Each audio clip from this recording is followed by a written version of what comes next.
কোরআন পড়েন, কোরআন দিয়ে জীবন গড়েন, নবীজির আদর্শ কেমন হবে, নবীজির আদর্শ বাদান কেমন ছিল, নবীজি কেমন আল্লাহওয়ালা ছিল,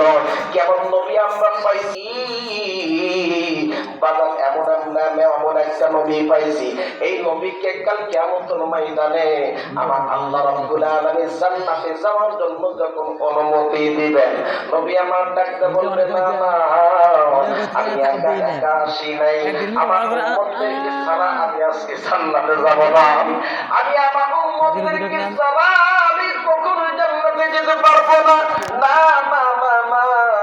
আমার উম্মতদেরকে আজকে আমার সামনে হাজির করে দেন। আল্লাহ নবী এইবার চোখ বেয়ে যখন পানিগুলি ছাড়বে, নবী একবার দৌড় মারবেন জাহান্নামের দরজায়, আবার একবার দৌড় মারবেন জান্নাতের দরজায়। এইরকম পাগল মাতার অবস্থা দেখিয়া আমার আল্লাহ ডাকতে বলবেন, নবী গো